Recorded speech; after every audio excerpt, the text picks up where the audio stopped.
Hello po mga ka-viral and welcome back to this YouTube channel. Latest update na naman tayo. VP Sara Duterte madidiin sa impeachment complaints na isinulong ng mga taga-kongreso. Hindi napigilan na mapaiyak ang Vice Presidente dahil sa maaaring kahahantungan niya pagkatapos ng impeachment. Mabibigat ng mga ebidensya laban sa kanya ang hawak ngayon ng mga kongresista na maaaring magpapatalsik sa kanya sa pwesto at maaari niyang ikakulong. Sa ngayon ay nadagdagan pa ang mga kongresista na pumirma para isulong ang impeachment laban sa kanya.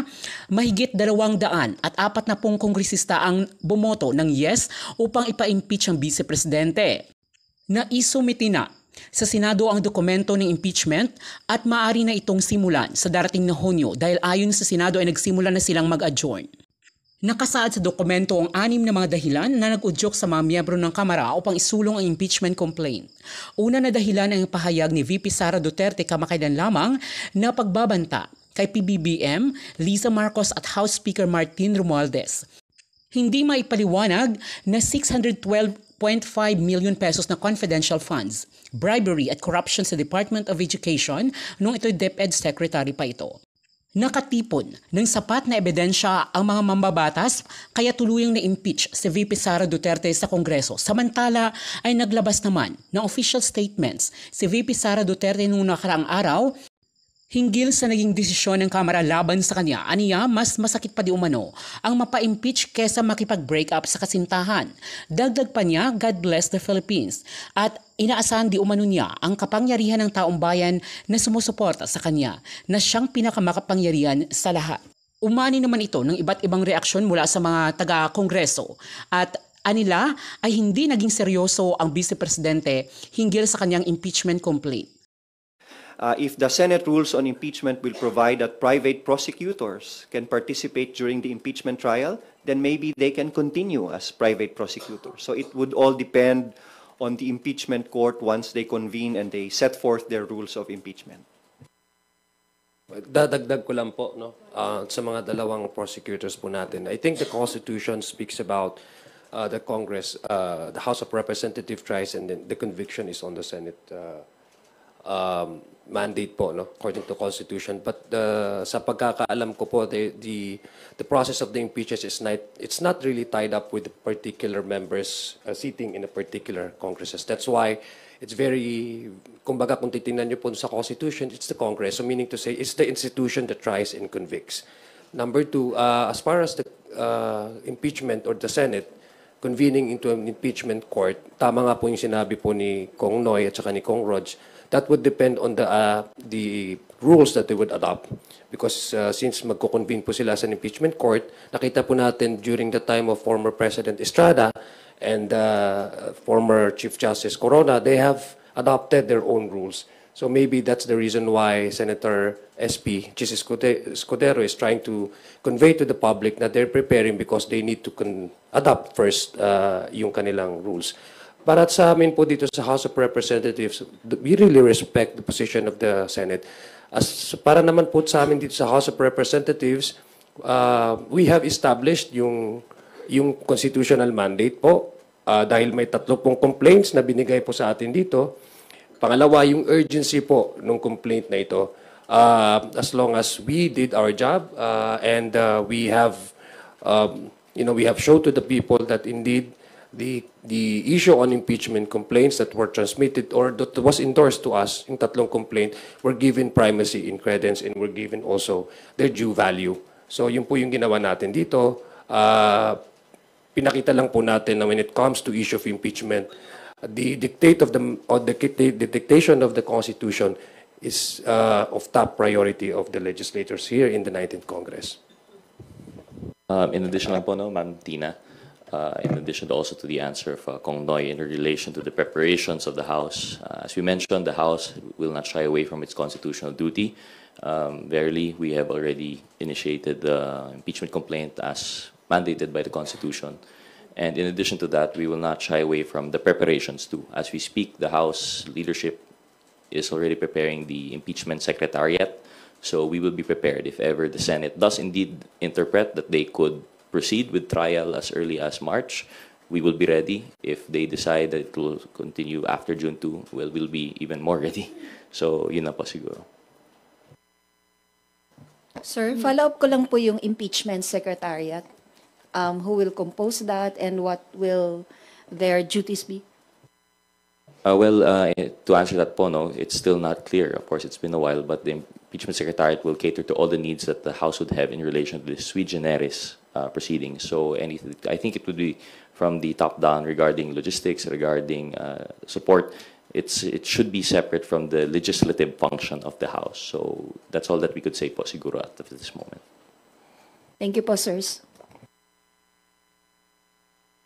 Thank you, Tina. Let us move on to the next question from Net25, Big Samintak.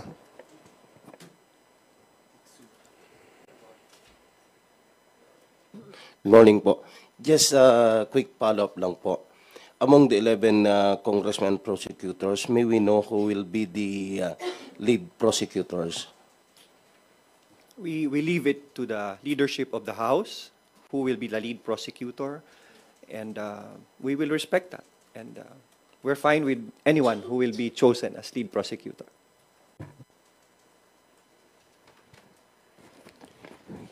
Thank you, Vic. Bibian Gulia from ABS-CBN. Good morning, Kongs.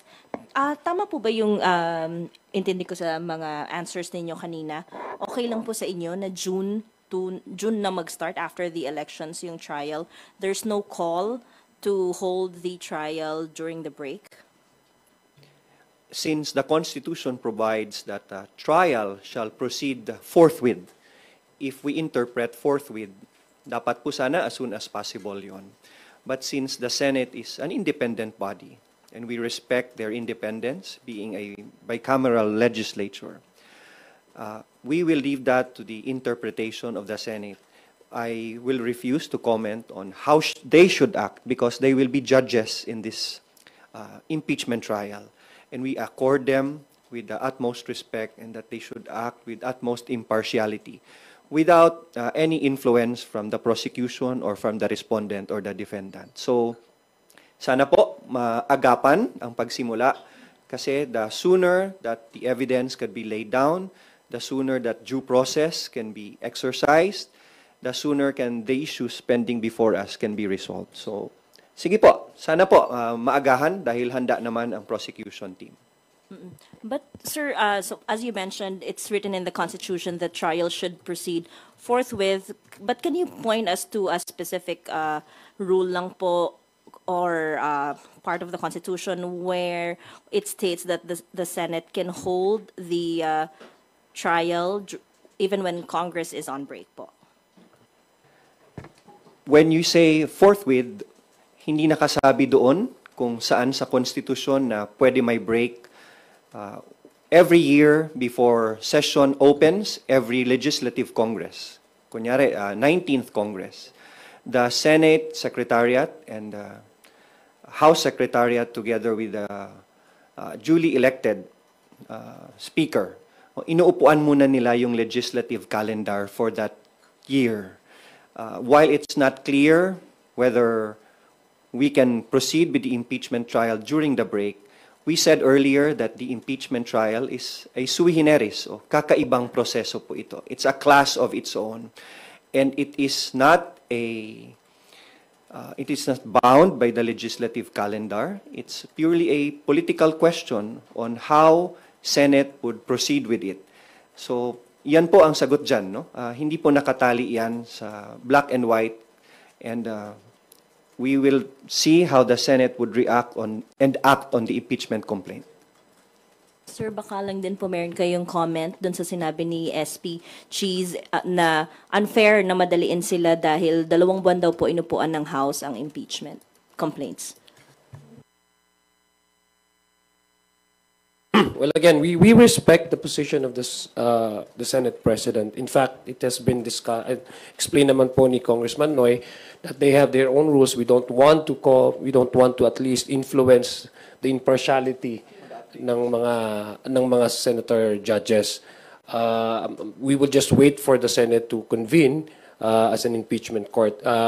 Sa amin po, as long as we have already relayed and we have displayed the urgency and the priority that we have established that these impeachment complaints should be given primacy and should given priority, it's up to the court, no, the impeachment court, the Senate.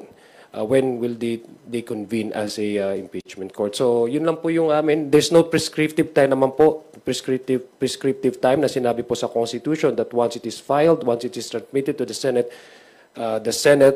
is bound to, for example, a certain number of days to convene as an impeachment court. So it's up to how the Senate will define and will act on the wordings of the Constitution na sinasabi po shall act forthwith. As far as we are concerned, we take that as immediate and urgent. Okay. Sir, doon naman sa mga prosecutors, paano po yung hatian, division of labor doon sa 7 articles of impeachment? Sinong congressman ang mag-handle ng specific articles po? As of the moment po, wala pa pong assignments po of which prosecutor will be handling which articles. I think there's something to be discussed further down as we form the full impeachment secretariat po. Your reaction din, sir, na parang yung mga ibang mga kamag-anak ng ibang senador ay hindi po pumirma doon sa impeachment complaints. Parang doon sa mga kamag-anak, 3 lang po yung pumirma. But most of them hindi po pumirma doon sa complaints. May implications po ba ito on the... Well, how would you interpret that? I hope you'd understand we'd refuse to comment on that po. Especially that given that these are our colleagues and we respect their opinion, every representative has the right to conduct themselves as they see fit for their constituents. But one thing's for sure po, the numbers are very clear.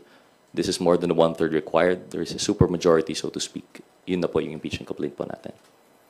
Just to add, legally, it will not affect the impeachment complaint. It will not affect the impeachment trial. And cold neutrality of an impartial judge by the Senate and members of the Senate would be better preserved siguro kung may ganyan. I-add ko lang, it just goes to show na yung mga lumalabas po na mga fake news at mga rumors na merong sa pilitan, na merong nagkakaroon po ng pag-influensya sa ating mga miyembro, ito po yung nagpapatunay na ang bawat isa po sa amin ay nagdesisyon base ho doon sa kanilang pag-appreciate ng merits ng complaint na ito. Last na lang po. Your comment, sinabi raw po ni Duterte Youth Party List Chairman Ronald Cardema alleges funds for later release were promised to the 215 lawmakers who signed the 4th impeachment complaint against Vice President Duterte. Again, kaya po ang committee, ang TRICOM ay nagko-conduct po ng investigation at inquiry in aid of legislation dahil po precisely because of these rumors and this chismis and this fake news na lumalabas po doon sa ating lipunan. Wala pong katotohanan sa mga sinasabi na ganyan. We would like to again to focus on the impeachment complaint. Ito po ay diversionary tactic na ginagawa po ng mga tao o grupo na ina-assail po nila yung integrity ng House, yung merits nung kaso o nung complaint na ipinasa po natin, tinransmit po natin sa Senate. Gusto ko lang pong ipaabot sa ating mga kababayan na we should be focused on the complaints, on the articles of impeachment. Wag tayo magpapadala at maniniwala sa mga diversionary tactics na ginagawa po ng ilang grupo po. Kaya nga po tayo inaagaran natin na magkaroon po ng batas para ma-regulate po natin at mabigyan sa solusyon itong mga fake news po na lumalabas, disinformation, malinformation, and misinformation po na lumalaganap sa ating lipunan. Isa na po itong mga balitang ganito. Thank you. Next question, Krisa Subing-Subing from Inquirer.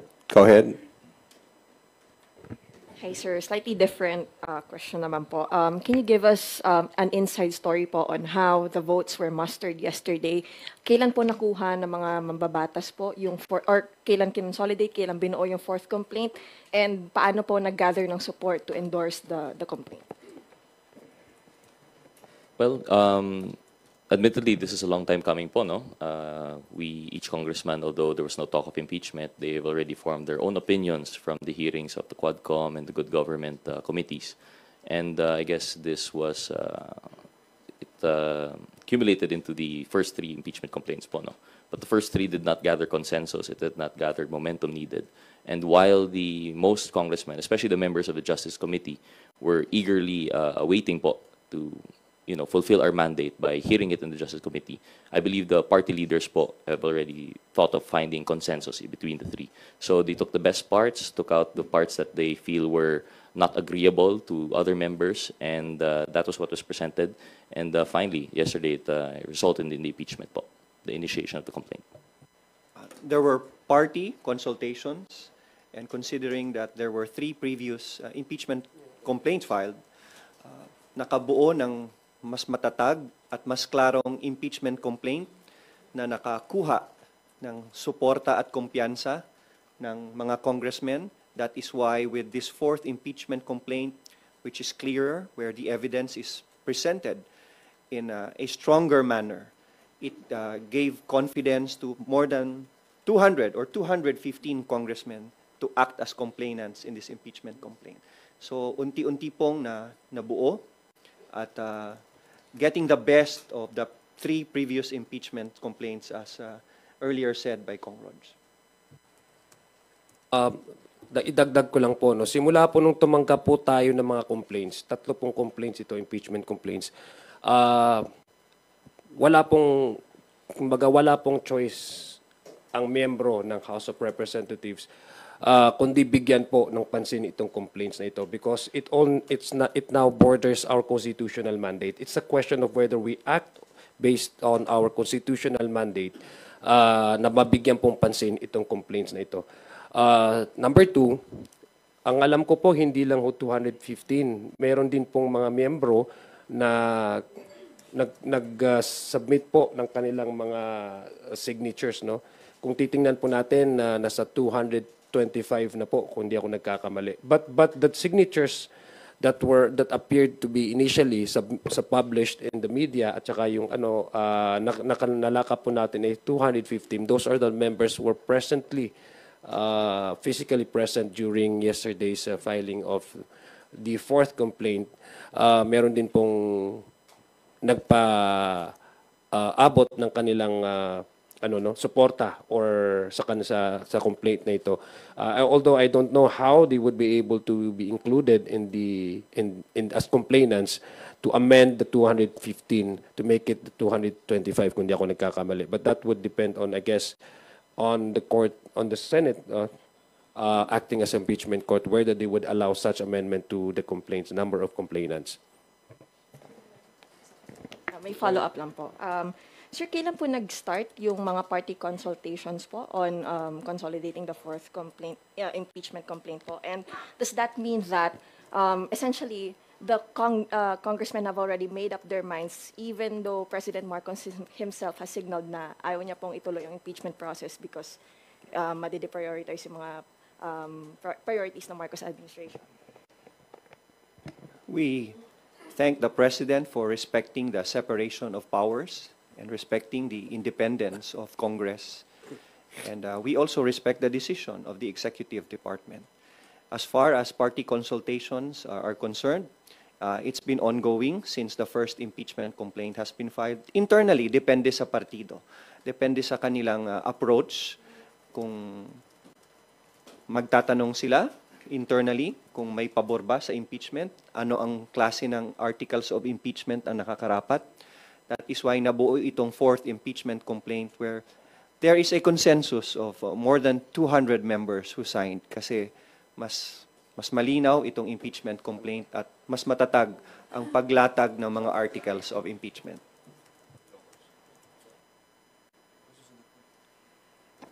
Thank you, Krisha. Next question from Billy Vegas of Abante Politico. Kung may mga kumakalat sa social media, may kapalit daw na ayuda yung pagpirma sa impeachment. Well, as you mentioned po earlier, no, that's why we held this press conference, because we understand with the events of yesterday, a lot of misinformation and disinformation will be spreading around. Categorically, we're going to, I don't know, it actually dignifies this answer, but we're going to have to categorically deny such allegations, in the same way deny yung allegations po from the chairman ba yun, ng may FLR. This was an independent action. We believe that's done faithfully and truthfully by each member, that they signified their intention and support of the impeachment complaint based on the merits of the case and nothing more. Yun lang po siguro. Just to add to that, no, ito po ay nagsimula na po ang smear campaign sa prosesong ito. Actually, ako personally, I actually expect that a lot of misinformation and fake news will be coming out, no, after the filing of the complaint, no. So ang gusto ko lang pong i-reiterate at panawagan sa ating mga kababayan, wag ho tayong madadala sa ganitong klaseng fake news. Kasi ito po ay paraan para ilihis kung ano po yung talagang merits nitong prosesong ito. Yung mga complaint po, meron pong betrayal of public trust, meron pong mismanagement and yung utilization ng pondo ng bayan, meron pong issue dito na whether as highest or second highest official of the land would be allowed to contract an assassin to kill a sitting president, the Speaker of the House, and the First Lady.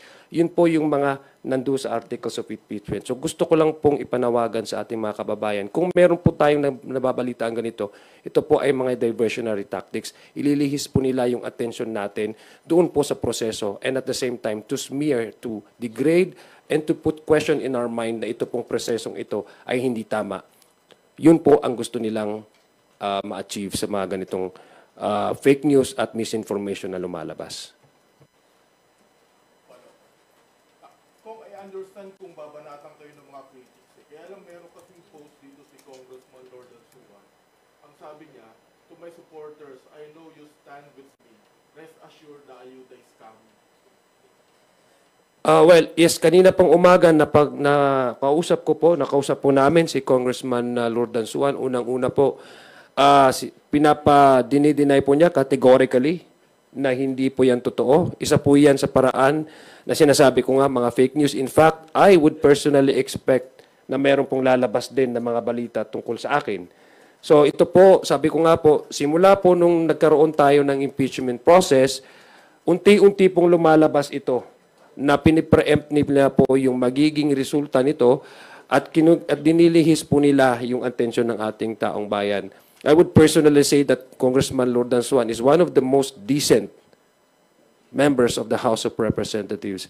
Hindi po niya ugali na kung basta-basta lang siya maglalabas ng ganong klaseng information na alam naman po niya na po pwedeng makasira sa kanya. Number two, wala pong katotohanan yan, yung mga ganyang balita, na meron pong ayuda na kapalit. Ito po ay isang constitutional obligation na binigay po sa amin ng Constitution. Hindi lang ho ito prerogative, hindi ho ito discretionary power. Ito po ay mandato at obligasyon ng bawat isang miyembro ng Kongresong ito para ipaabot sa Senado na kung meron mang hindi magandang gawain ng isang opisyalis specified under the Constitution, the President, the Vice President, Ombudsman, mga Justices of the Supreme Court, COMELEC. Andun po, enumerated po yung mga official na to. Kung meron pong complaint galing sa ating taong bayan, remember, 3 complaint po ito, wala pong choice ang membro ng House of Representatives but to hear and make sure that these complaints will see the light of the day. May dagdag lang po, no? And this is setting aside yung impeachment issue po muna. I'm speaking not as a prosecutor, but as a member of the TRICOM. As mentioned by Kong Zia, this just highlights the importance of the hearings that we are conducting there. This is a prime example of how misinformation and fake news are used not only to disrupt the personal lives, but the public functions of our government now.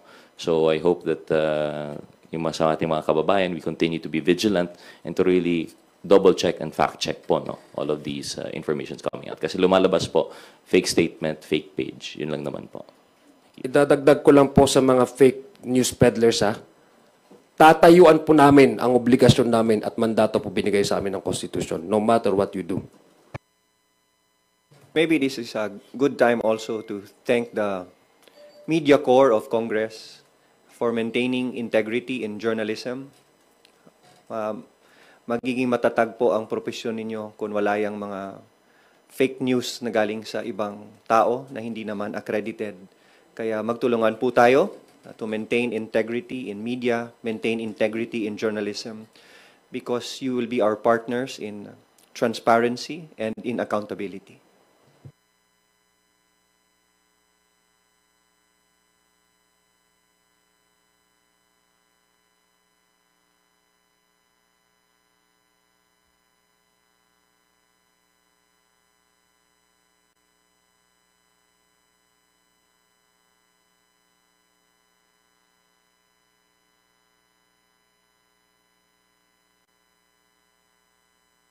Again, gusto lang ho namin balikan yung sinabi po ni Congressman Noy Defensor, no. We respect the timeline of the Senate. We respect their decision when they will convert the institution into impeachment court. But we also expect these senator judges to be impartial. Likewise, I just echo the statement of Kong Zia that we trust and believe in our center judges, and that we trust that they would maintain that cold neutrality that would be required to properly and faithfully dispense with their functions as senator judges. Thank you. Rosalie Cas from UNTV, you're recognized. Good morning, Kongs. Magduel lang po ako dun sa timing. Bakit po itiniming yung pong endorsement ng more than one-third ng House members ng fourth impeachment complaint? At ito nga po yung sinasabi ni SP Cheese na hindi pwede sa kanilang isisi yung pag-aksyon sa impeachment complaint dahil last session day nyo po in-endorse yun pong fourth impeachment complaint. As one of the prosecutors, I won't point fingers to anyone. Na-transmit na namin sa Senado at we won't put pressure on the senator judges, and we won't put pressure on the Senate to convene as an impeachment court. It's just that the Constitution provides for a trial shall proceed forthwith. And ganun lang po, kasimple para sa amin as part of the prosecution. And that's what's stated in the Constitution, and we're not saying na minamadali namin sila. So, ibig sabihin po, wala rin kayong anumang plano to compel the Senate? For example, maghain ng mandamo sa SC? I have no idea of that move on the part of the House of Representatives. At personally, kahit ako, hindi ko gagawin yon to force the Senate. Rog, do you want to say something? Well, no, I only have to agree. This is we can't speak for everyone, but I think everyone would agree. This is something that we will absolutely not do. We respect the Senate.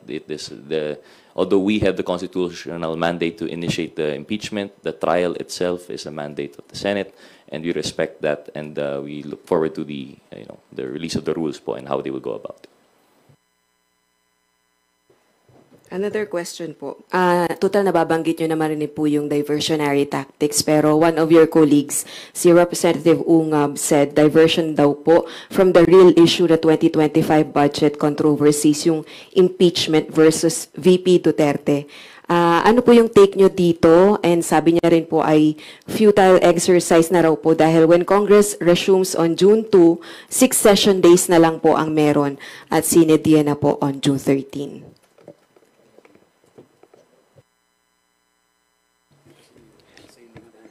Congressman Sid Ungab is one of my most respected colleagues in 18th and 19th Congress. This is not a diversionary tactic to avoid any issue. We continue to urge those who want to investigate other matters regarding Congress and the budget. In fact, there are pending cases before the Supreme Court regarding the constitutionality of the budget. We are doing our constitutional mandate to act on the impeachment complaints. And we are also very careful that we will be acting on the proper, the appropriate, and the strongest complaint before we transmit that to the Senate. And since 215 members have already signed, it only goes to show that the confidence of the members of Congress in this impeachment complaint is very strong. So patuloy lang po ang pag-iimbestiga ng ibang bagay at ng ibang tao. At we will continue to do our duty as prosecutors and as Congress.